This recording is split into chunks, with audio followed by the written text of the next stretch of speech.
Welcome back, everybody, to the Coach Robb Podcast Network.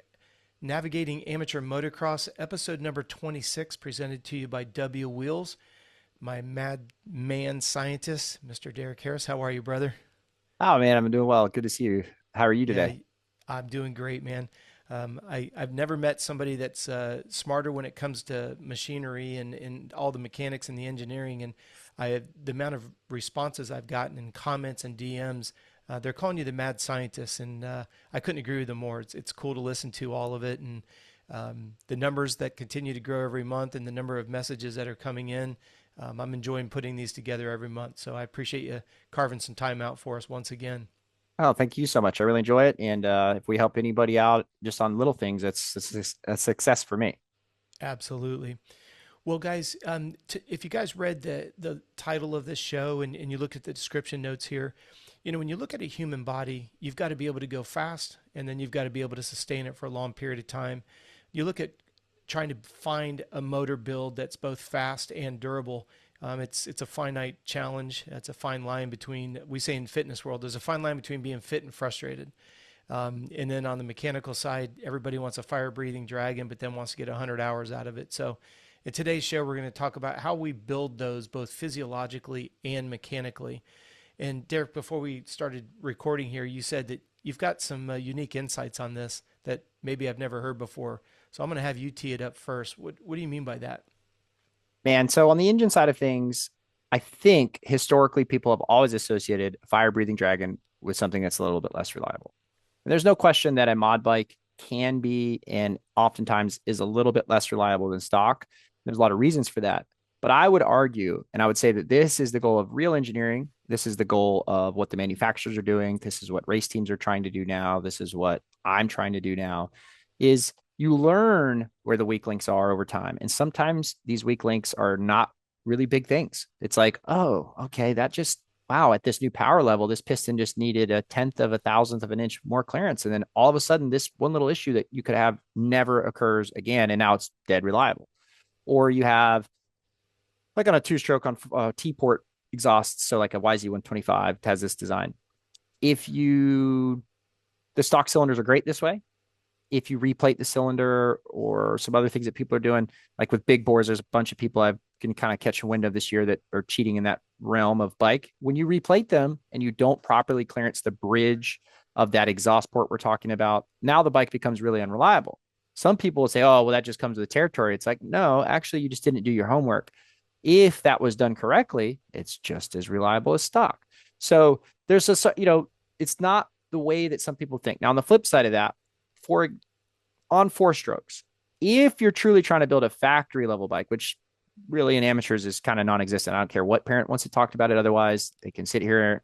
I'm sorry, guys. It just isn't that way. But if you truly wanted to compete at the pro level against the factories, and this was happening at amateurs, you're going to have to take some risk on RPMs and things like that, where parts just flat out get loaded harder when it comes to like inertial loads. And those are the primary loads on an engine. It's not horsepower. So think about this, right? If it was horsepower, then how come 450s in general are way more reliable than 250Fs? If you go buy two stock bikes, which one's more reliable? There's no question the 450 is. Yep. And that's because it turns less RPM and it has a little bit easier on the valve train. That's the number one. And then number two, they're strong enough in the rod and the bearings and all that stuff. They add a little weight to get that strength, but that's what they do. Whereas the 250, I mean, they turn a lot of RPM. So if you're in a four stroke world and you truly wanted to compete with the factories, you're going to have to jack up that rev limiter pretty high, retailer your power to go up that high. The kid's going to have to rev it up that high to get the best out of it. Now that bike's going to have a decreased service interval. It can still be really reliable. As long as all the engineering is done properly, there's no reason it'll break. It's just not going to go 100 hours or 50 hours, whatever it is you think your interval should be between servicing. And hence the fact that factory bikes are serviced every single weekend. And so that's really the risk you take there. But when it comes to like making power, I always describe it as like, if I can get more air and fuel into the cylinder and actually make more torque and more horsepower, while that's a little bit more load on the parts, it's really not that much compared to the inertial loads we're talking about. So, okay, well, yeah, to do that, you got to cut crazy corners. Well, what do you mean cut crazy corners? You mean I have to hog the head out bigger than it was before? Well, what's unreliable about that? Or I have to epoxy the head smaller than it was before, which is something that happens in certain builds. Well, what's unreliable about that? Oh, well, you got to take risks with the cams. Well, if I take risks with the cams and they're not engineered well and the valves float, sure, yeah, it's less reliable. It's not going to be reliable at all. But the properly engineered cam profiles with the properly engineered spring packages don't have this problem. And you can do whatever you want so long as it's properly engineered. So, what's the risk factors we're talking about? So at the end, and then how many cam grinding companies do you think really exists? You know what I mean? Like, we test everything I can get my hands on every year combined with what we want to come up with. So at the end of the day, like, there's not that many suppliers out there. Like, Pro Circuit relies on a supplier, Twisted relies on a supplier, Race Tech relies on a supplier, right? Like, all the race teams are relying on these same suppliers to get product. So these suppliers are smart, right? They know how to make a product that's pretty good. So at the end of the day, I think the bikes are pretty solid. Now, there are, we could say, exceptions to that rule. Super minis, well, we took an 85. We made it 112 cc's. It was built and engineered with the cases, the transmission, the clutch, the bearings, all to be 85.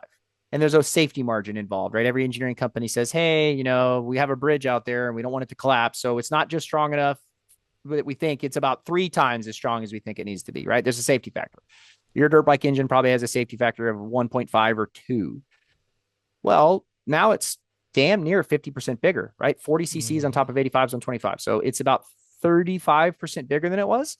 And if you build it right, it can make that much more power. And the inertial loads go up because the piston weight's higher and the stroke's longer. So the pistons, as we talked about, it's going in the same amount of RPMs, but it has to go a longer distance in the same time. So now the inertial loads go up. So that engine is now stressing the cases, the main bearings, way harder than it was before. Yes, those engines are not going to be as reliable as you can make an 85. No way around it. They can be very reliable, but in relation to the 85, you're going to wear out cases faster. You're going to tear up main bearings faster. You're going to tear out rod bearings faster, right? All of those factors are going to get torn up a little bit quicker over time when you're trying to look at the, like, hey, can my bike make it 100 hours type of a discussion? No, this 112 that's to high zoot is no longer your stock 85. But those are the reasons. If we stick with a 125, well, we don't really change the inertial loads when we mod them out. So at the end of the day, we make a little bit more power, and that comes a little bit more heat. But at the end of the day, that bike can kind of sort of take that load. And any parent who's really chased this sport, maybe has moved on past this, will tell you all of that, right? Yeah, man, once we got to 125s, from super minis, they just started lasting better. It's like, well, yeah, the bike was built for that. So that's an example, right? Where that's the exception. But overall, in my opinion, when they're engineered correctly, when they're built correctly, you can't just make, like, for example, if I float the valves by improperly engineering my valve train system, I won't make more power. I just will tear up parts. So what's the advantage to that, right? And like I said, that you just didn't take as much risk in the head as you needed to. Well, what do you mean? You want me to make it bigger than runs best? Yeah, we test that, right? We grind it out till it doesn't go any better, or we make it smaller until it doesn't go any better. So what do you mean, right? Or the piston, well, you just didn't take up the tolerances like you needed to. Well, our pistons pretty much kiss the head when they're right. What do you mean we didn't take up every available tolerance? We took up all that was in there, and then we found the limit, and then we backed it off to where there's literally kissing of the head. That's what you do with piston development over time. So those are the areas that you just, like, there's no additional risk to take. Now, I could argue, let's say I wanted to go with some connecting rods. Like, we do sell titanium connecting rods. They do not have an infinite design life.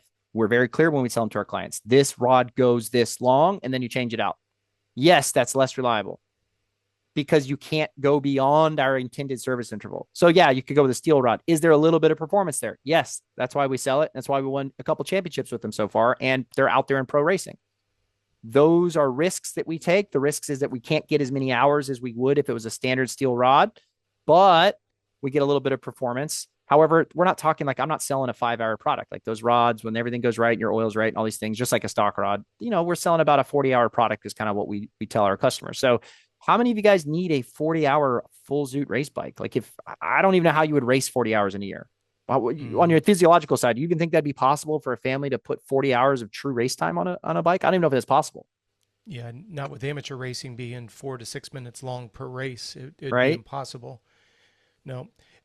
I want to back the train up just a bit because you piqued my interest. Is the that inertia that you were talking about on the Super Mini, you said it's not as much on the 125. Like, let's say you put a 144 sleeve kit on a 125, that inertia that you were talking about, I understand, like you say, you're going from an 80, you're going up roughly 40 cc's, 125, you're going up another 20, whatever that ends up being.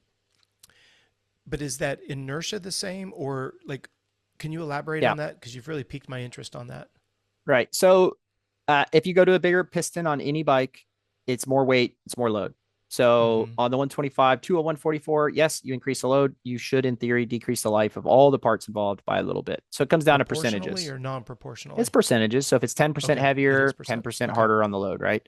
And it scales squared with RPM. So the RPM is the real killer. So each, Okay. it's a squared change in RPM. So the Yep. higher the RPM is, the squared the change, which is hard on parts.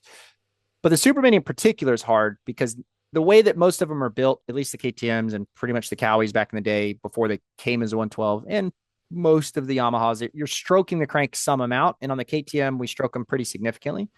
When you stroke it, and the Cowie, the piston travels a further distance due to the stroke. That's what a stroke is. A stroke is how far your piston moves. The bore is how big the piston is. So if we increase the distance the piston goes, but we do it in the same amount of time, which is RPM. So if it's 12,000 or 13,000 RPM, but the piston went further at 13,000 RPM, it went faster, right? It's like your car going 1 mile or going 2 miles. If I had to go 2 miles in the same time as I had to go 1 mile in, I had to go twice as fast. So Sure. that's the stroke. And then the additional distance traveled squares the inertia load, right? So inertia load goes up. Plus, we have a heavier piston. A 105 is heavier than an 85. Sure. No way around it. And people say, well, balance the crank. Well, what do you mean balance the crank? And this is a video we still want to have a myth busting video about. Like, Yep. I get this request all the time. I'm going to send my whatever to you. And I want it balanced. And I'm like, hey, that's not a thing. Yeah, it is. I did it with so-and-so. I'm like, no, you really didn't. You had a balance factor.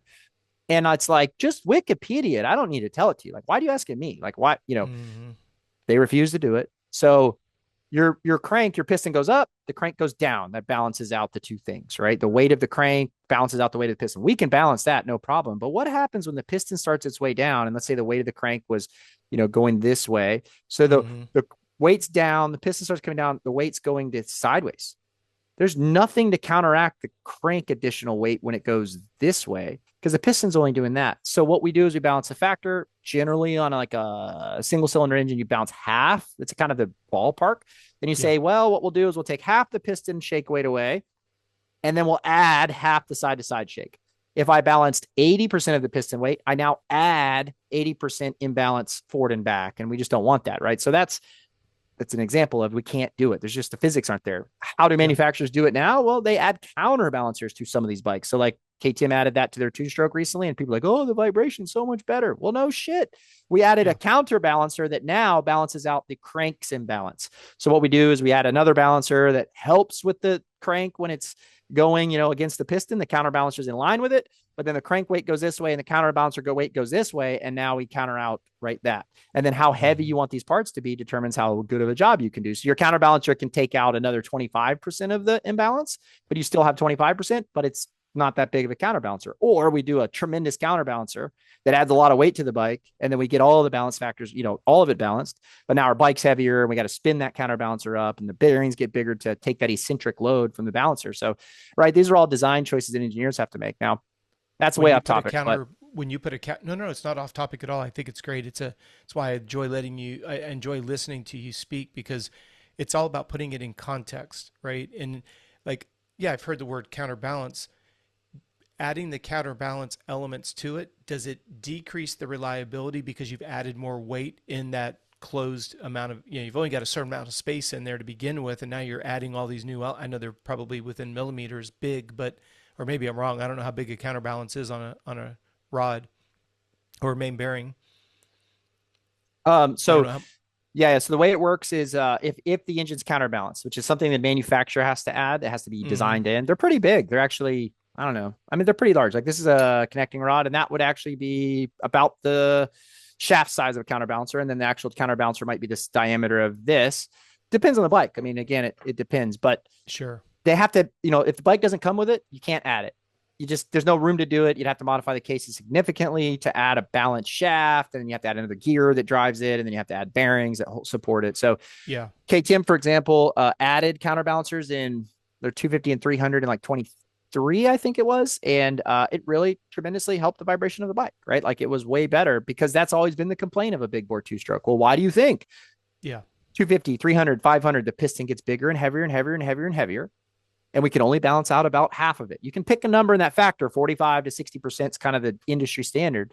But you can only balance out a percentage of it. So now we shake the bike. So, that's why 500 sits there and the fenders go, oh, it's idling Yeah. because it's got a big piston. Whereas like your little Cobra 50, you feel the buzz. That's a higher frequency, but it doesn't like shake the whole fender and whatever, right? Sure. That's because it has a much lighter piston and we cannot have as big of a total imbalance. Even though the balance factor is the same, the Mm-hmm. total amount of weight that's shaking is less, right? So that's why those bikes do well. So yeah, a counterbalancer is something that doesn't hurt. It helps reliability. It takes away vibration from the bike and forces. Vibration is essentially kinetic energy we lose. And Mm-hmm. so it just shakes everything and it's hard on parts. You think about anything vibrating destroys bolts and just, it's hard on parts. Yeah. So they're great. The problem is they do add a weight. They add another drive gear, which is a little bit of friction. They usually add 2 bearings, depending how they do it. That's a little more friction. And then of course, what do you value? Weight or performance? What do you want to value? So at some point they kind of figured 252 stroke, 300s. KTM decided that's the crossover where we think that it's worth the extra cost of the weight. But no manufacturer to date has decided that cost of weight and the inertia and things you add has been worth it on a 125 or a 65 or an 85. It just hasn't been worth it. And obviously, these manufacturers test this. I bet you there's a counterbalanced KTM 85 floating around in the R&D department, right? They just said, and our testing is just not worth the added inertia and parts and complexity and weight. As an example to that concept, Ken Roxon, and it's funny, I wanted to bring this up somewhere on some podcast. Maybe you can bring it up on like a Cooksey or a Hopper if you hadn't already. But the team built him a electric start RMZ 450 to test, and it was like a mishmash of bolt-on parts and things that were legal to do. Yeah. So he could have an electric start RMZ 450 if he wanted. He chose not to. By all accounts, he didn't like the way that it changed the feel of the engine character in the bike. So it adds some weight, battery, starter motor. You have to add some starter sprag gears and some things, which add a little inertia. They had to do a little bit to it. Mm-hmm. I bet you he would 100% take that weight penalty and change in feel penalty today based upon the time that him and Hunter went down and Hunter finished whatever he did and Kenny finished whatever he did. Because in the title right now, Kenny would be leading if it weren't for that moment where he couldn't push the button. And I don't know how much time he lost this weekend. I don't recall, but if the button was even one spot, we'd be talking. So that's an example though of the risk and reward. Kenny felt like, I don't need the Kickstarter. Right. And he bet it on himself. Or, he electric started. He said, I'm not going to make mistakes. If I make a mistake, it's my own fault. That cost me anyway. Sure. The reality was it wasn't his mistake that cost him that opportunity. And so now he probably wishes he had that electric start. And that's an example of where KTM has pushed for years. Like they saw the advantage in it forever. And now the other manufacturers followed suit. So that's an example. Like if they added it to 85, they probably in testing, some kids are like, nope, no way. Don't want it. Don't need it. Doesn't vibrate. It's not that much improved. And KTM goes, well, it's more money. It's another part. It's more bearings. It's more cost. It's all these things. And it's another, I hate to say it, but every time, what's the example? Every time you add a part, there's more complexity to the system. It's more likely to fail. Doesn't mean that it's going to fail, but hey, I could have a counterbalancer bearing go out, right? So I could have a drive gear go out. Very unlikely, but totally possible. Yeah, I'm always fascinated with the engineering side of it because, like you've articulated over and over again, the OEMs. It sounds like a silly statement to make, but they've done the research. They've done. What we get on a production line isn't just on a whim. There's no. I don't know what is it, just ballpark. The bikes that they're working on right now will be produced in what year? It's rumored that Honda's 6 to 8 years ahead at all times. Like I think I heard recently. What did I hear? Like KTM's something like 4 years ahead in production. Okay. So like whatever you're going to buy in 4 years is being produced today. So that's a long ways out because that means that the R&D and all that stuff was at least probably 4 years prior to that. Yeah. You know what I mean? And so I think Honda's outlook is something like 10 years. Like Honda has a 10-year outlook on their vision. And obviously it can change in R&D along the way, but it's really a lot of moving parts. And I'd be really curious, right? But if you think about, I've had to get things made and you've had products done, and anybody in any form of manufacturing world or trying to get gear done or trying to get something done. Yeah. Unless it's pretty simple and there's not a lot of moving parts, it's like, I don't think it's possible to make a consumer production ready part in a month. On any level, on any part, right? It could be 3D printed, but like really, I want an injection molded phone case, but it's all my own and I want a custom mold and I want all this stuff. Unless I owned the tool and die shop and the injection molding shop and I had everything necessary on hand and it was my shop and my project and I wanted the shop to make no money while I did this, I don't think that's possible. And maybe somebody could correct me if I'm wrong. Maybe but I don't think so. From the experiences I've had, like if I want a connecting rod or I want a piston done. Like I've been waiting, like I think like 6 months now for our restock of a piston we already have done. And they're Mm. just that far behind. And I ordered it normally, I asked, hey, what's the lead time? 3 months. Okay, it's time for me to order then. Let me order. And Yeah. I'm now 3 months beyond that. We're just not, the high man of Still the don't totem have. pole over there, right? But that said, like you've had experiences like that, I'm sure. Like, hey, there's delays in every facet. And I don't know all the delays in the piston side, like, hey, what are they waiting on? But there's Sure. something, right? So Well, they and have the same. that's why I go back to when we see it on the showroom floor, like you say, 2, 3 years of development, then 2, 3 years of production before, like you said, 6 to 8 years before we even see it.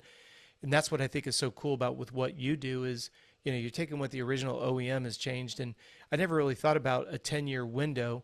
10 years ago, they didn't even have Jet Lawrence signed. And, now they've got a bike that's coming in and sometimes it fits the way the rider rides. Another 10 years from now, Lord only knows who it's going to So be, some 65 rider. it's funny that we say 10. So how long is Lawrence? They've been there how long now? Gosh, that's a good question. What 18 year for was the sure. Geico? Yeah, I was going to say 18, ballpark So 18. almost 10 years now. Yeah, We're eight we're at years eight out, right? years. Mm-hmm. The rumor is that I'm hearing that the next Honda 450 is kind of sort of the Lawrence's brother's baby. So like it will Mm. be genuinely a lot of the things that they've asked and requested, the team has learned with them. But that's how long it took. It took Yes. a working relationship with engineers to trust that the Lawrences, and then of course Honda had to invest and can keep them there. And then as a byproduct of that, they've started to learn and trust their feedback on whatever it is, right? These guys Mm-hmm. are pretty serious. They actually have guided us in ways that we like, that's Mm-hmm. not always the case. And then I think kind of what I'm hearing is that whatever next Honda comes out, whenever it is out, will be a lot of that direction in. Of course, it's a production bike, so make no mistake Sure. about it, you're not buying a Sure. race bike, like a factory race bike. But it's like, hey, for example, the frame being stiffer in 25 or whatever year it was, or I think it was 25. That was a direct result of what the race team had been learning, and of course the Lawrence is helping with that feedback. And then that's how that production bike came. And that was a change that Honda was able to do kind of quicker than normal, right? And I think that I'm kind of hearing that, like, hey, some of the other things that they want to have accomplished will that Honda agrees with. Yeah, we're seeing what you're seeing in testing. We can see what you're talking about in data. Okay, let's go Mm-hmm. work on it. Let's engineer it. Let's make it better. Let's make it better. Let's make it better. Okay, boom. Right? Like I think that's almost 10 years, and that took that relationship. And if you think about the R&D process, let's say they need 1 year to lock in something for production. So it's pre-production is pretty close, and they want 2 or 3 fine-tuned little changes, right? I think that takes them about a year to make happen, maybe a little less, but like, hey, frame A or B or C, and they test and they test that last, ABC of little iterations. That's a whole year, because it's got to run through every department. It's got to run Sure. through all the testers of all the varieties. And then the Mm-hmm. suspension department's got to test with all 3 frames and say, well, we think this or this or this with this frame. And then the durability department has to say, hey, does that hold up? And then the engineering department needs to come back and say, how do we make it? And then they got to retool, right? So it's a huge process. I don't even know how you make an aluminum frame. I'd love to ask if we could ever have Carson Brown's dad on here one day. I would just be like a kid in a candy shop. But how do you make those extrusions and parts and pieces? Like, what's the Mm-hmm. design process for that? And how long does that take for a That's company what like I'd like to Honda? know is It's how got to be at long. least a couple months, right? Yeah, at least. And that's only if you're working on onesies, twosies, And they got a not lot of mass products at production. Honda. Yeah. Yeah. So, yeah. Well, and you bring up a good point too. You think about the situation that Chase is in, going from Honda to KTM now to Cowie. I mean, there's nothing that he's done that has ever been designed for him over the last decade, because he started with Geico Honda, then ends up at, factory 450, then runs away from Jet, then Yeah. And it's, he'll it's never just get that crazy. chance if he's not there long enough. Right. Right. Which And makes now, adds yeah. another layer of complexity to what you're just saying. You've got a rider that nothing has been fabricated. This is kind of lethal if you think about it. If we're sitting on the cusp of that dream bike coming in, like you said, we're on year eight of a 10-year window. And let's say Jet doesn't get bored and sticks around. Let's say Hunter stays healthy and continues on his upward trajectory. Think about that. A bike that's almost custom made for you over the last 10 years. Like you say, making some last little nuance adjustments. You get on it. Wow. If we think we're seeing high level performance now, think about what we'll see when you get on a bike that's been Well, let's just semi be custom clear. built. How good is, I don't follow it that closely. I wish I did. I'm just busy, right? Yep. All the clips I see though of Hurling's like, that's a whole new dude this year. Mm-hmm. Yeah, Coonan's kicking ass, but Yep. am I wrong? Is Hurling's like the second best dude for sure? Second best dude right now. Yeah. And if Hurlings not, was on argue, public record saying that Coolin, excuse me, Sasha Kunin, Coolin, is yeah. that Kunin? Kunin, yeah. Thank you. I forgot the N. They're saying that.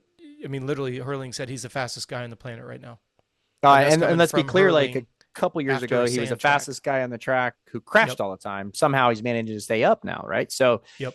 yeah, I agree, and I think that the point is though he's now and he's kind of on that next Honda, right? That in the Mm-hmm. MXGPs they're able to do one-off stuff.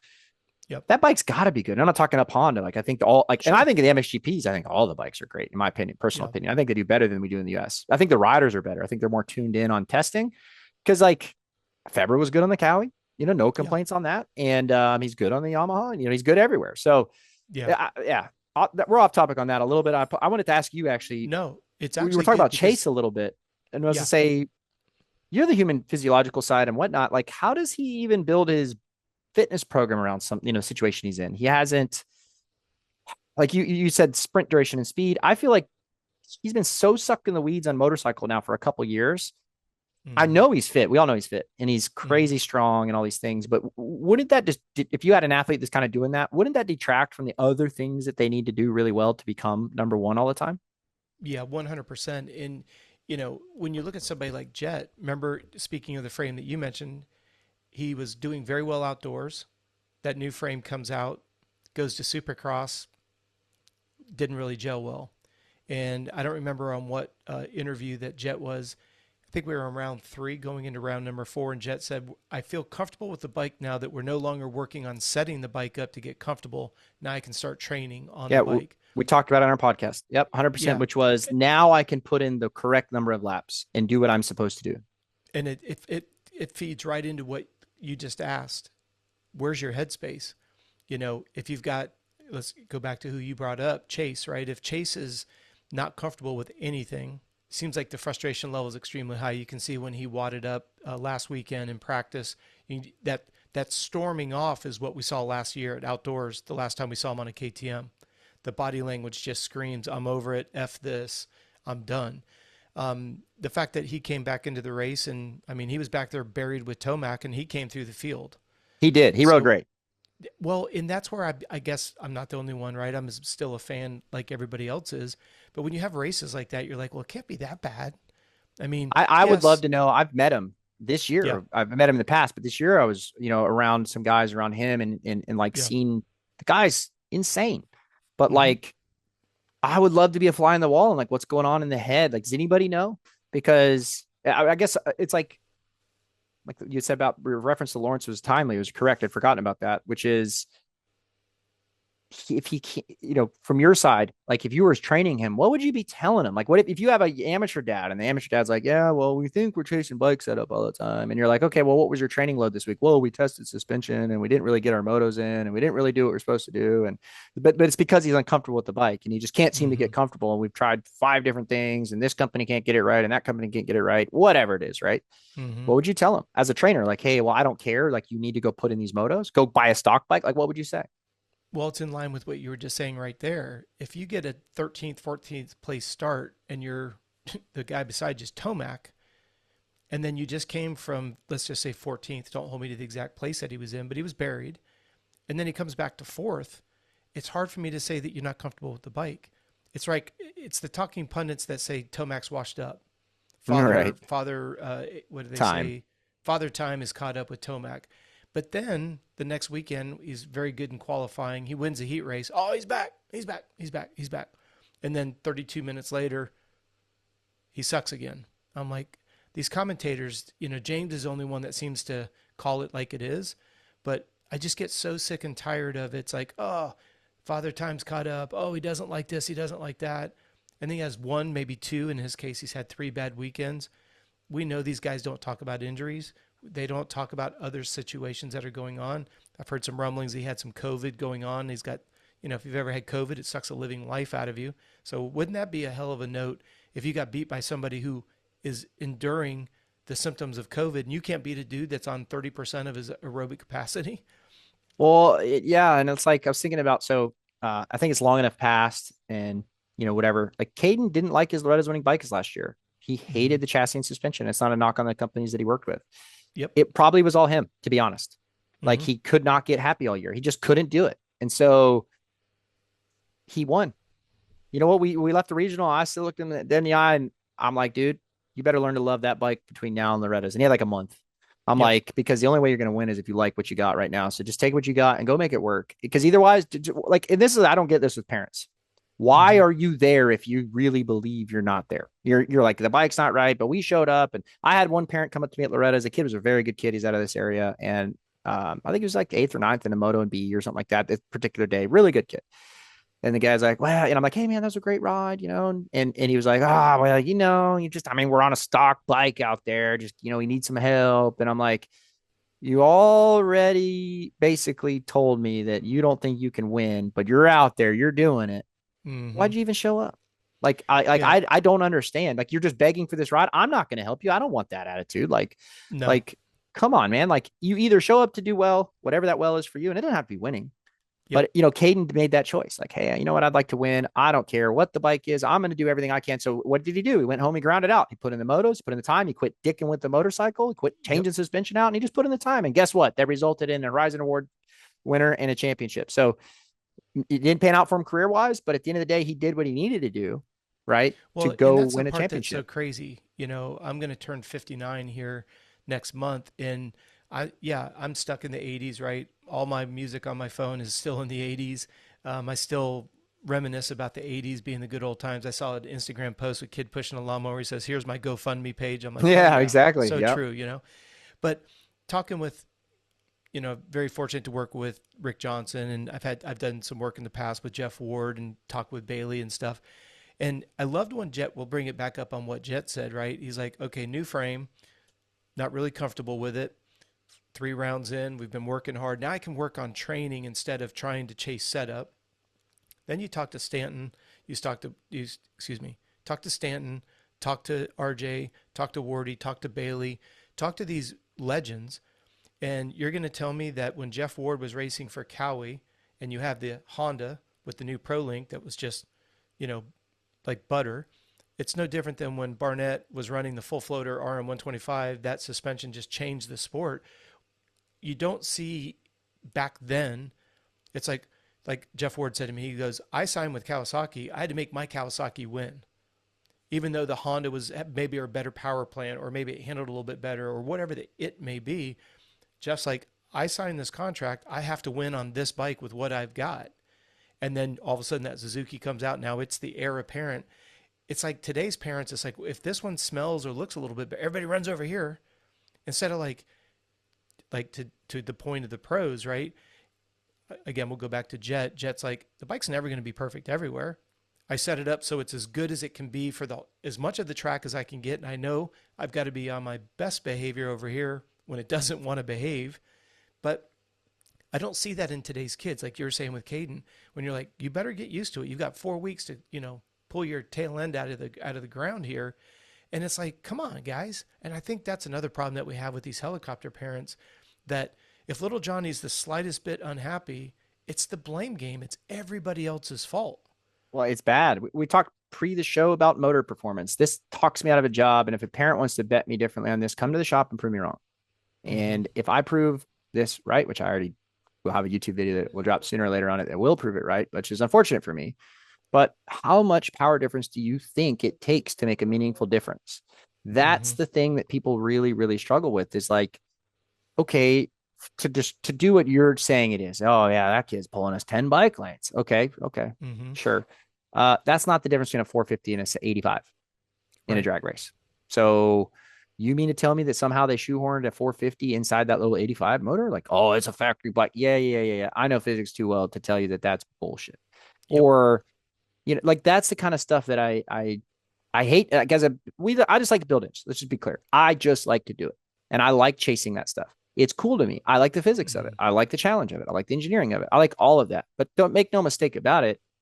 Whether or not you have a Yamaha 250F or Suzuki 250F or, you probably until you're out there chasing for top fives in pro, the bike's not your problem, right? Mm-hmm. Like and I mean only in pro, right? Because at amateurs, there's kids who have done things that would just blow people's minds over the years, right? Like there have kids who have won on things and been podiumed on things and things that people could never fathom. They're like, what do you like? There's parents out there with bikes in C class that the kid who's way up there in pro would just be ecstatic to be on. The C class Mm-hmm. parents think yeah, the difference between me and 20 seconds a lap and that kid is, yeah, it's the The bike. motor. Yep, Yeah, they're it's the motor. convinced, right? And it's like, man, I'm sorry.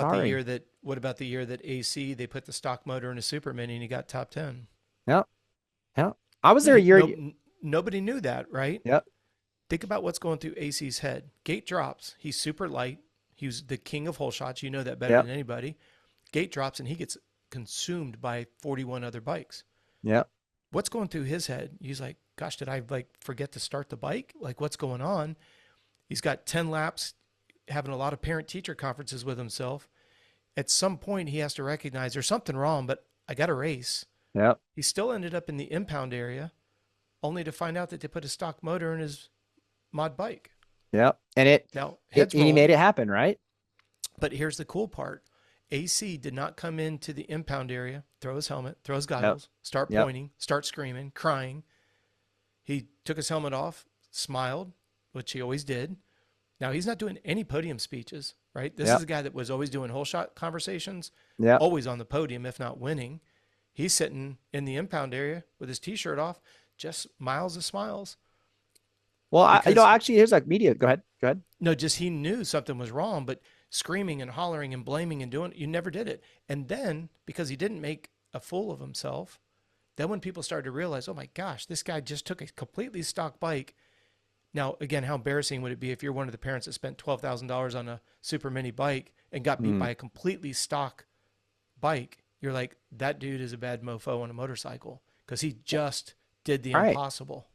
I mean, there's another side of like media training, and this is parents really should. So let's say I happen to be a factory and I wanted to sponsor a kid. Well, I have the Mm-hmm. opportunity to choose who I decide to sponsor. Mm-hmm. So if you're out there constantly bad mouthing this, and whoever you're with, like I've been at Loretta's with parents and kids or whatever, bad mouthing the companies that they're under the tents of. And I'm Mm-hmm. like, you're gotta be so stupid. Like, Mm-hmm.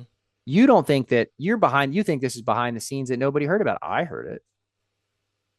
And then there, all the kids you hang out with heard it. So you're not selling the company that you're getting help with to the kids that are around you and your friends and whatever. Then what the hell are you doing? Number Mm-hmm. one. And if you're a parent who's constantly like, my stuff's not good enough, whatever, that carries. Like, okay, well, now you have an MO, which means that, you know, companies don't want to work with you. There was a guy in our area. I won't name names. I think they're still kind of riding a little bit. They've gotten out of it, but they were so good. Like they would hop company to company, but they were so good about just talking to whoever they were up with all the time that you probably wouldn't be that butthurt if he left you. You're like, you know Mm-hmm. what? While he was with us, he talked us up. And that's how he got his next opportunity. So and so company said, man, I'd like that guy to be my guy because he talks his guy up so good. You know what Yep. I mean? And so it's like, there's lessons in that. And I just don't think a lot of, at the end of the day, and this is completely wrong with the sport. Dungy kind of started it and it's carried over now to a level that's just ridiculous. But at the pro level now, we have elite pros who bitch about the bike and complain about we need setup, we need this. Your job is to sell motorcycles as a pro. Mm-hmm. That's who pays your paycheck. You just said it about Jeff Ward, right? Like, hey, Yep. I'm on this bike that's inferior and I'm going to go make it win because that's my job because I'm hired by Kawasaki and they pay my paycheck and they help me pay my mortgage and have the life that I want to have. So, like with Chase, I know he's been fairly coy about it because he believes deep down inside that it is the bike limiting him, right? I can win if only I had what I need. Maybe he's right. Maybe there is something limiting him, then maybe he can win, beat everybody right now if everything's perfect. But that said, I don't think you're too happy if you're Kawasaki to be paying that paycheck right now. And it's not a You, negative, right? But you just said something that I haven't really thought about till you just articulated it. And if I don't just ask or state the question, comment correctly, please clarify, help me clarify it. When is there a point where it's just not feasible? We think these OEMs have these unlimited amounts of funds. We know that they're putting a tremendous amount of R&D in. How much is enough, right? So like to a parent, when we do a lot of due diligence, we don't just take every client that wants to come work with us. We do background checks. We do background checks on the rider and the parents. And when I say background checks, yes, we do background checks from a police standpoint, make sure that we're not dealing with a criminal. But the idea that, hey, what's your reputation dealing with that kid? Oh, he blames it. It's everybody else's fault. How many facilities he's been to? Oh, shit, he's been through 3 facilities in 3 years. How many motor companies? Oh, he bounces motor companies like popcorn. No thanks. Because at some level, there's got to be some responsibility and accountability. I'm not saying that if you choose to change from a soft grip to a bigger grip because it makes it feel better, that's not you saying the grip sucked. That's personal preference. But when it's always somebody else's fault, and you've got parents that are doing the best they can, I don't care if it's one bike like Cooper Webb, turning the tires backwards, riding on a clapped out track. Worked out pretty well for him, didn't it? I Then you mean, have the Shane McElrath's that kids. same story, right? People Yeah, don't know this. I yeah. know like his story to climb to prominence was wild. Like he was on some clapped out bike that would struggle to make it days in training. Like it just couldn't finish. Hmm. Yep. And that was every day at club. And the people saw potential, but they didn't know. Like, he's good, but he's not. One day his sister bought him like a 450 or a 250F, and the old one's got, and then he went out and just killed everybody at the club. Yeah. They're like, what the hell? Where'd And he come then from? somebody else helped him out with the bike, out. And that's when he battled Webb. And I forget who the other guy was. He was really good. A Geico guy. It was Webb, a Geico guy, and McElrath on a private Honda that was bone stock at Loretta's. And he was winning motos and up front. And they battled for every lead. Got signed by TLD. But the point was like, he just rode, like you said, the Cooper Webb story. Hmm. And he was obviously got a little bit of help. He got somebody to get him a new, fresh Honda 250F that was stock and a Honda 450 that was stock. But he then went out to Loretta's on the stock bike and made it happen. And it's like, so if you're a Well, parent, what's the mother of invention, right? necessity. Necessity. Yeah. Why did the Vikings burn the boats? It's we have no other option but to fucking make it work. And go back to Sexton, right? Kawasaki, I don't know the exact number of dollars, but it's like at some point, I'm going to use your words for a moment. He's not getting what he thinks he needs to make the bike work. Let's say that we write $1 billion check and is it going to 100% guarantee that now it's the epiphany? It changes everything, and he makes Jet look foolish. He makes whoever Jet, Hunter, Tomac, Right. trying to think Then of who's then top you say, three. okay, then it was something, right? On the flip It's side of not that, the it's like, bike because we right. gave you every single thing known to mankind that could be physically built and put on a bike, and it still doesn't work. I go back to the Jeff Ward going, Yeah. yeah, and you've said it over and over again on the show here. If you were to literally look at the marginal differences between the 250s, the 125s, the 85s, they're very, I mean, at that pro level, maybe 1-2% Yeah. because Maybe one, this guy 2%. likes it to hit this way and this goes this way. Yep. But dynoing the motors, the way they deliver power is maybe different, but peak power, RPMs, the suspension, the internals at that top level, they're all relatively the same. And that's where I would like the parents to really think about it, especially when you're dealing with your athlete. How much is enough, little junior, before you're finally going to say, I've got what I need to go win? Well, it's a great When, question. So, what part of our video that we're going to drop is like this drag race concept we're talking about. So, by the time yeah, this airs, whatever. So, what's the best 250F in the media's opinion today? What's the bike that everybody wants to go buy? everybody wants Yamaha. 100%. But according to every media interview I've ever seen from any test reviewer, anytime they do head to head on that bike versus any other bike, they all say the same thing. The motor is unfreaking believable. Mm-hmm. Now, having gotten to ride one recently, my friend bought a 26. It is when you ride the bike, you're like, oh man, this thing's awesome. Like it's fun, it's playful, it's snappy, it feels really good. So that bike should substantially, quantifiably, in some way, destroy every other 250 in any form of a power test you would want to do, right? Like it should be obvious, should it not? You would And think every so. media guy says it is. Yep. So what if it wasn't at all? What if? Mm-hmm. Let's just say what if. So then where, like number one, if you're the other manufacturer, you'd be super frustrated. You're like, man, our bike does everything that bike does, but we can't get the media review. Yep. There's some kind of magic Yamaha definitely has there, right? There's something there. I agree with it. I've ridden it. The bike has some kind of magic to it. I don't know exactly what that magic is when it comes to your perception, but it's really good. Mm-hmm. But when it doesn't actually equate to anything that you can measure in any category, be it lap time, be it right, when it comes to like, then what as a family, what are we talking about? Like, so when a kid says, oh, I rode that bike, it was so good, I loved it. Okay, well, that means that if you go buy that bike today, whatever bike it is that you like, the Yamaha, the Honda, you're going to win tomorrow. You're 10th today, you're going to win tomorrow. Oh, yeah. But no kid will ever make that comment. No kid will ever make that commitment. No parent will ever make that commitment. Well, we got to get used to it. No. You hopped on it right now and said it was the best bike you ever rode. So that means right now, today, before you touch it, yeah, but it's still stock. See how much better it could be if I modified it, or how much worse it could be, or how much you don't know what you want. How much Or, is enough? right. How Like, much is how much enough? is enough? And so same with Chase. Like, what kind of check would it take for Kawasaki to make him happy? What staff would they need to hire? Who would they need to bring on board? And by the way, you don't think that they do? So That's there's a exactly what I was round going to robin of say. teams. That's Mechanics exactly what I float was going to around. say. You don't think KTM threw money at him? You don't think Carlos lost some, Oh, years of his life, Ian and and Rogers the flip trying to flop make is him kind of happy? funny. You go with Oh, Prado, hated the Cowie. And Yep. then Chase, who hated the KTM. Now, unfortunately, they both hated the Cowie. It's bad for Cowie. But Yep. on the flip side of that, it's like Prado's a whole new guy this year. So, Mm-hmm. and they clearly can make him happy. Now, All I'm right. not So surprised that by brings that. up a really good subject, though, because you have Prado who grew up on a KTM. Let's go back to the 8 to 10 year rotation. I'm not saying that the European bike was off of Prado, but he's been on KTM for quite a while. What's he have? 2 championships? Three? A lot. Yeah. I World think that three. championships Yeah. on KTMs. Goes to the Cowie. We know that there's a significant difference between an Austrian brand and a Japanese. That we will grant the difference. Said he wasn't comfortable, and then went to the KTM and picked right up where he left off Well, before he got here. I have a crazy theory. So, and I bet this would make Chase happy. I think pros today are most comfortable on the bike they really came to prominence with in amateurs. Agreed. So, for example, Jason Anderson was a Suzuki kid for a long time, and he Yep. really came to pro. He really liked that bike. I think he gels Roxon. well with Suzuki, right? Roxon, exact same thing. Yep. It's your comfort zone. And I think that the same applies to, in this case, Prado. He just knows the bike inside and out. They know him inside and out. They know what seat foam he likes. They know, exactly where he likes his pegs. They have custom parts for all that stuff that he just grew up on, and he has a feel he likes. So when he goes over there, whether the bike is any good or not, he sits on it and it's like, yeah, I know what this bike is. Yeah, I'm home. Yep. And I said this years ago, and this is where the Japanese are really shooting themselves in the foot. I grew up as a Japanese grew up. KTM wasn't a brand when I grew up. So I grew up on all the different things. But when KTM came available and I started riding them more for business to feel them out, they felt weird to me. And to me, it was, I can ride anything. But it's like, oh, the peg's just in a slightly different spot. When I go to pick my foot up, something's different there. A little bit here and there, the way the ergos are, just itty bitty differences that you pick up on feel different to you. But one thing that I've noticed with KTM or Yamaha or Kawasaki is like whether you go from the Yamaha 85 to the 125 to the 250F, it feels like a Yamaha. The way they position those things. Same with a Honda. Everybody says that. Hop on a Honda. Oh, feels like a Honda.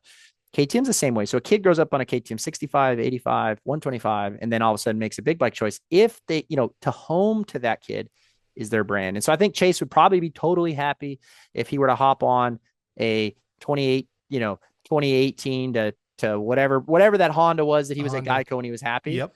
He'd just be like, that's the bike, because that's where he came to prominence at. And I think, unfortunately, that I think people it's what's that human? We have this as a human where we glorify the past a little bit. We forget the bad times and remember the good times. It's actually a defense mechanism of some sort, according to psychologists, to make the bad times not so bad, right? But I think we do that with dirt bikes. We do that with everything. Well, bring up a really good point, though, because if you look at Roxon, let's go, all right, MXGPs, Suzuki, then comes over to Honda. Of course, he had the injuries and stuff, which were horrific. But he was Suzuki and he won titles. KTM Suzuki. Yeah, because I was going to say, when he went to RCH, right, that outdoor season, except for the moto that his forks blew out, he went undefeated. Nobody could touch him. In a completely different zip code.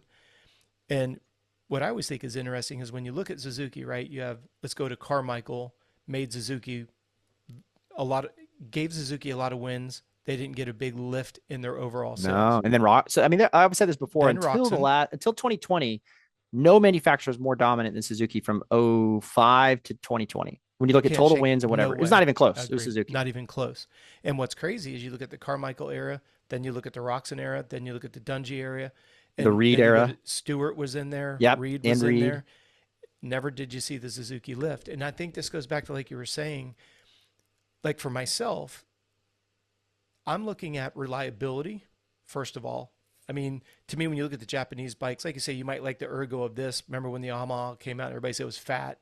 They didn't like the motor being tilted backwards. That's little personal preferences, but the dynamics and the setup between the Japanese bikes were not that different per se. Then you go, okay, I like the look of this if you're into the aesthetics, or maybe you're a super hyper, high-end racer and you like the power delivery of this one. And I always looked at it for reliability. I like to be comfortable on it first, then reliability. And then I guess if you're at that high level of racing, contingency used to be a big factor in who rode what. Yep. So what's the worth of a contingency factor or program if all your contingency money is just going into a bike that's unreliable? So, if you're somebody that's like, I love to ride, but I don't want to go bankrupt to be able to ride. So then you're looking at, and I think that's the part, like you say, you go back to Chase leaving Honda. Obviously, he was incredibly good on the Honda. For whatever reason, didn't want to be sharing, sandboxes with Jet. He bounces over to KTM. then that doesn't go too well for whatever reason, then bounces from there to Kawasaki. Again, how much is enough? Now we do And it know. never will be. And it's frustrating. And I think he knows it. He just doesn't know how to get out of it. Like, this is who he is, unfortunately for him, and not a bad Mm-hmm. way. Just, Mm-hmm. we now know we have 3 manufacturers now to tell you that this is the guy Chase is. He's always critical of the bike. That's what Chase is very critical of. And so if he's Is it unhappy with the him bike, and or his dad? I don't know, but if he's See. unhappy with the bike, he can't get the results. That's kind of the second part of the MO. And it's like, I would like to hire as a manufacturer a guy Mm-hmm. that if he's unhappy with the bike, sells the bike and Mm-hmm. gets decent enough results.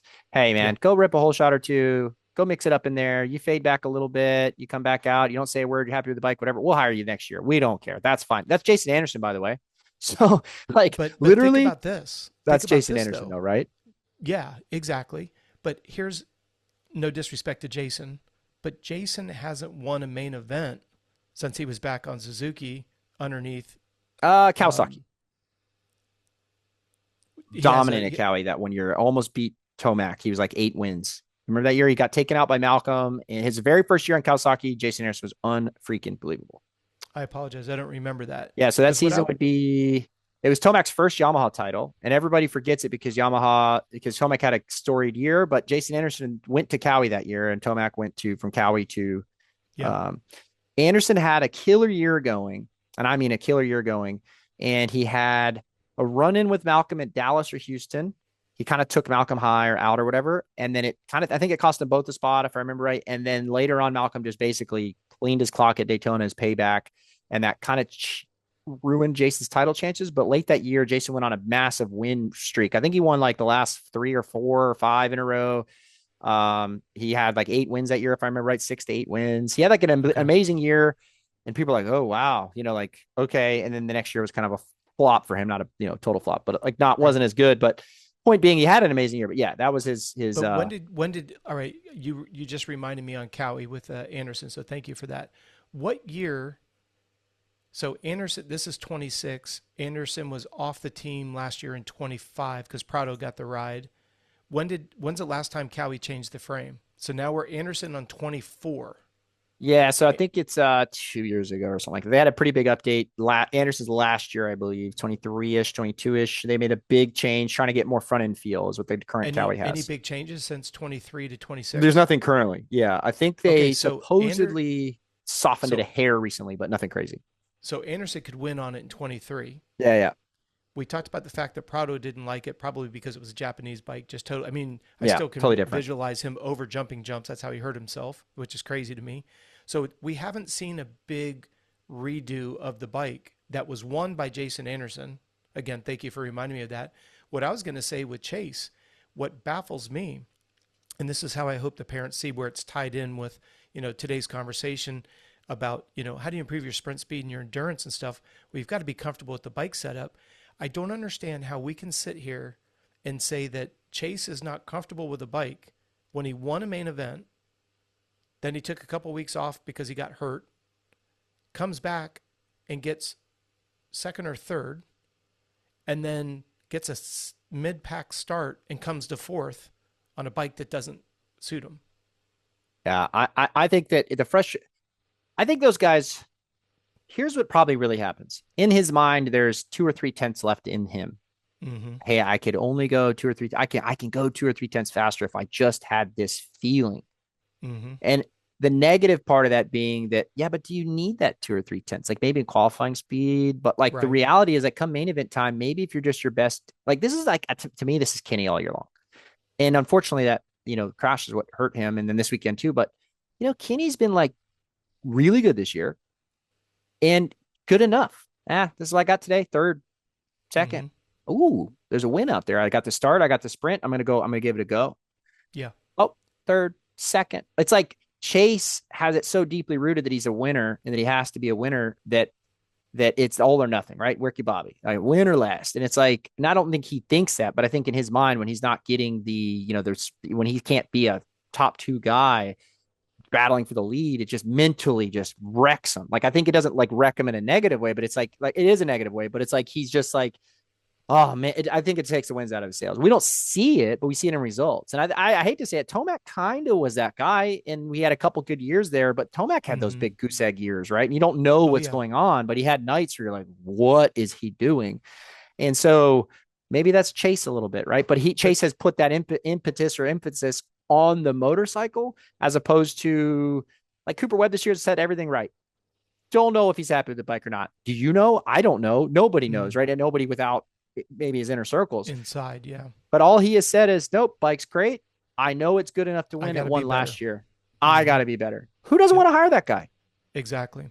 Well, and that's the part that's so crazy because when you go back to Tomac, right? What I find so interesting in that whole big picture of everything is Tomac's on a new bike, Sexton's on a new bike. Tomac's been Tomac good. Tomac's been much more consistent to your point exactly, right? And yet I go back to the idea that it's not like, and I love Malcolm Stewart to death, but Chase Sexton caught and went through Malcolm Stewart, and Malcolm's been on the same bike for 2+ years. Oh And yeah, you're on a new well, Malcolm's a bike, Husky now for how long now? 3 years, It's 4 longer than years. that. Probably we're getting old, dude. It's probably 5 or 6 years at Husky. So think about that, right? So you're saying that you're not comfortable on a bike. The season didn't start out ideally. Then you come back. What round did he win? 2 or 3. He Mm-hmm. gets a win. Then, unfortunately, he doesn't get a win and decides the pro circuit stuff is no longer good 5 days later when he Yeah, just five won days on it, later. which doesn't make any sense. Then he gets hurt because the mechanical with Cowie, right? Says he's never going to ride the bike again. Comes back. What I think he had to come back because of contracts. I don't know that for a fact. I haven't seen his contract, but I'm thinking too many missed motos with no you're not in a cast. There's no doctor script that says you're hurt. Yeah. You better come back or you're going to get penalized. Comes back and then gets on the podium, gets a bad start. The results, if you look at how he raced, who he passed, people who've been on bikes that they're familiar with that are set Yeah, up, yeah. you can't be that uncomfortable with the bike And because you've yet he'll had, say he is, right? And parents will do this too. So if you're, yeah, I look at it like this, like, and I hate to say it, we talked about it on the show. I want people who work with us to have the best bike they've ever had. That's what I want. I mm-hmm, may not succeed at that, but you know what? You bring me something that's better, prove it to me. We'll talk about it. Like I don't have a problem with right, that. That's the business I'm in. mm-hmm, So the your kid can win Loretta's on relatively stock equipment. And I know parents just cannot believe this. It's impossible. There's no way, yada, yada, yada. But like, yes, they can. And if you uh there's so much work behind stock forks in shocks, so much work and chassis. It's not to say that there's not something that you may need, but it's going to be really hard to improve on the package. So, like, yeah, man, these forks are just a little too soft for my pace, or they're a little too stiff for my pace. Like, I need this, but as soon as you change that one thing, you're like, that's the only thing I feel like I need. All of a sudden, everything goes to hell. Well, now the yeah, shock's not working great, and all these other factors. So people need to understand that and they just refuse to. And I work with enough really good people. And I have one, that I'll say for this moment, nameless, they get all this stuff. They've been involved in like, on all this stuff. So like people would be shocked to know what that particular kid rides. They would be mm-hmm, shocked. And it's like, they know, they test, they actually blindly and with good knowledge go out to the track and try stuff.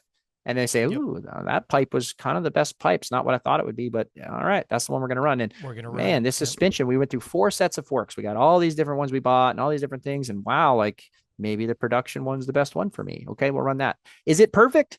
Nope. But I couldn't find anything better. So that's and that's to me is like the answer in racing is there's nothing perfect. So it's like, no, well, what's good enough? What's the expression? You would know it. It's like sometimes you just got to leave good enough, good enough. Whatever that expression is, right? it's not. Yeah, I can't remember which one it is. Here's something we'll say, and I know we've got to wrap this up. You've got to bounce, but here's something to think about. If we took you have a parent who thinks that his or her bike is inferior to somebody else's, and if you took the person who you think has got a better bike and you put them on your bike, and you let's just say you go through 2 S turns and 2 doubles, and you put a stopwatch on it, and that other rider rides your bike faster, then you go the other direction and you get on the other person's bike and you run the times, and he's still faster than you were on his bike and your bike. I want you to think about it this way. When you watch the guy that's got the better equipment, and this is a double negative that equals a positive. If you're the type of rider that comes into the corner and you just smash it into the corner and it completely G's out and then it has to rebound, right? Well, if you got on a quote unquote faster bike, you're only going to exacerbate that problem. 100%. Right. The And if kid you're like that's the type that, faster, yeah, he's not going to G it out on your bike, just like he doesn't G it out on that bike. So your perception is, because I'm going to take what you said earlier, if you're going to dyno him, drag race him, you're talking hundreds of seconds difference in a quarter mile drag. Like you said, even a Superman, if he gets a good enough jump, can be competitive against a 450. It's the throttle jockey, power, delivery, shifting correctly. We're not, like you said, you're not talking 14 seconds in a, yeah, I wish, right? I wish it a was. straightaway of, let's say, what is the distance from the left-hander at Loretta's in front of the mechanics to the right-hander? Not even 100 meters, Yeah, nothing. right? And then And how much of that do you have good traction? That's the yep. second question. And then look at the distance off the start. So let's just say, I don't know the exact distance. The start is the longest straightaway at Loretta's. Anybody, if you haven't been meters? there, it's a big start. It's a quarter? Yeah, that's a start, right? I haven't been in many tracks with a longer start than that. Maybe Millville, but a lot of tracks don't. And if that start wasn't tilled deep, it'd be the fastest start on the planet. Thank goodness they till it really deep. But that is my joke is that is the longest straight at Loretta. So yes, some power kind of matters there, although I will argue all day long that like if you're far outside, that's way less valuable than being in the right gate pick, right? Gate pick there's a lot. Because you're going to go it's just 13 yards further to get to the apex. And if you start doing the math we've been doing, and you start doing the drag racing we do, and you're like, dang, how do I get 13 yards? Well, I guess you need to have a 65 and I need to have a 450 because that's the only way I'm gonna get 13 yards on you, right? So, and actually, there's a video floating around the other day. It was, I loved it. It was some super mini kid at club doing starts against Chad Reed, and he whole shot him every video I saw. Now, I'm sure Chad got him, but the kid posted the good ones. But Chad's on a 450. Yep. And Chad's a pretty dang good dirt bike rider, even to this day. Mm-hmm. Yeah. So obviously, this kid's a rocket out of the gate. The kid's they need to sign. They need a Michael Lessie 2.0, right? But he's a Lessie. But the point is, if you really are convinced that it's a motorcycle, then how the hell is this kid doing that, right? Mm-hmm. And so, I mean, if you're going to play just the horsepower game, you just got invalidated by somebody who put a video out and had no idea we were going to talk about this. Yeah, and I love it. I can't think of the kid's name. I would shout him out. I love it. I love that he put it out there and he's talking a little trash on Chad. I'm sure Chad. I think Chad even said "Oh, I see what videos you posted," But yeah, exactly. It was good. Well, brother, I think next month we'll probably loop back around with this because I know that we had some conversations off air about the sprint and the endurance. Because I still have a couple other questions. No, it's all been good. I love where, again, you can see that we don't script our shows, and that's why I love bringing the engineering side of it into it. There's just so many assumptions that are out there, and I think not that the parents are doing it to be belligerent. I think a lot of times they've just been misinstructed, and that's what the whole purpose of the show is, to kind of demystify the BS that's floating around out there. So, hey, Coach, I'm untrained right now. Can I go buy, what tri bike can I buy that I can complete a tri? Is it possible? Like, how much money can I spend? I just really want to complete a triathlon, and I'm not trained right now. So, I mean, how much money do I need to spend? I'll tell you what, the beautiful part, it's funny you bring that up. I've got a $10,000 squad time trial bike. It's electrical, everything, carbon fiber, power meter, everything else. And I'm trying to sell it for $2,500 just to give you an idea. So find a marketplace nearby. You don't need to get. No, I'm joking though. So like, do you think that, okay, if I go buy a $50,000 triathlon bike, if it existed, could I beat a guy who has $1,000 bike who's like actually a triathlete? I misunderstood you there. I thought you were looking to actually buy one. No. And that's exactly it. We always say it's the pistons of the legs that push it. And the difference is when you're dealing with the physical, and we'll talk more about this next month, when you're dealing with the physical, right? If you're on a bicycle and you want to go fast, put it in the biggest chain ring in the front, put it in the smallest cog on the back, and pedal your ass off, and you should win the race. Well, I can't do that. It's like no matter what you spend on the bicycle, you know what I mean? It ain't going to make a difference. Like, I can't do it. I'm just going to get my butt wet. That's what I do love about moto, because it goes back to like we were saying. We'll go back to Chad Reed. I could give Chad Reed a stock XYZ bike, and he's still going to be faster than me in the corners. And I could be on Jet Lawrence's factory HRC bike. It's the rider and the ability to ride. And then, yes, we can put in the factor of the motors, but the motor only exacerbates what you're already bad at. 100%, right? And if your kid's a clutch hammer, you give him more motor, he's just going to be a bigger clutch hammer, right? It just, that's what it is. More money on baskets. Yeah, so. Like a lot of oil changes. I really appreciate your time. Everybody who's been listening, thank you so much. Thank you for subscribing. Thanks for the kind messages. And we'll catch up with you guys next month. Be safe. Thanks, Coach.